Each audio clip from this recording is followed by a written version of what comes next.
بلدیہ ملیر کا نئے مالی سال 2021-22 کے لیے 2 ارب 66 کروڑ سے زائد کا بجٹ منظور کیا گیا۔ ایڈمنسٹریٹر بلدیہ عالیہ ملیر زین العابدین میرانی نے میونسپل کمشنر ریاض احمد کھتری کے ہمراہ مرکزی دفتر بلدیہ ملیر میں بجٹ بریفنگ دیتے ہوئے کہا کہ ہم نے منصب سنبھالنے کے بعد سب سے پہلے بلدیہ ملیر کے آمدن و اخراجات میں توازن قائم کرنے کے لیے مربوط منصوبہ بندی کے تحت اقدامات کا سلسلہ شروع کیا۔ اس سلسلے میں ملازمین کی تنخواہوں کی ادائیگی کو مربوط کرنے کے لیے ECR اسٹیبلشمنٹ چیک رجسٹر میں ملازمین کی تنخواہوں کی تمام تر تفصیلات کا اندراج کرنے کا طریقہ کار وضع کیا۔ ہم نے بلدیہ ملیر کے مختلف شعبہ جات میں اپنے کار منصبی انجام دیتے ہوئے عوامی خدمت کا فریضہ انجام دینے والے ریٹائر ملازمین کے بقایات کی ادائیگی کو یقینی بنایا۔ انہوں نے بتایا کہ مالی سال 2021-22 کے بجٹ میں عوام کو روزمرہ درپیش بلدیاتی مسائل کا ادراک رکھتے ہوئے افسران اور منتخبہ اراکین اسمبلیز کی تجاویز اور سفارشات کو بجٹ دستاویز کا حصہ بناتے ہوئے عوامی خواہشات اور امنگوں کے مطابق ترجیحات کا تعین کر کے قلیل مدتی، وسط مدتی اور طویل مدتی ترقیاتی منصوبوں کی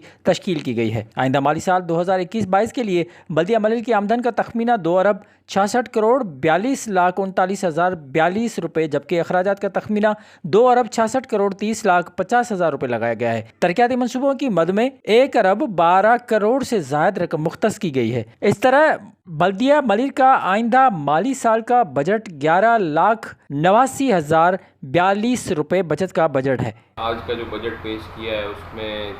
آمدن کا جو تخمینہ ہے وہ تقریباً 2 ارب 66 کروڑ 42 لاکھ 39,042 روپے ہے، اور اخراجات جو ہم نے اس میں رکھے ہیں مالی سال 2021-22 کے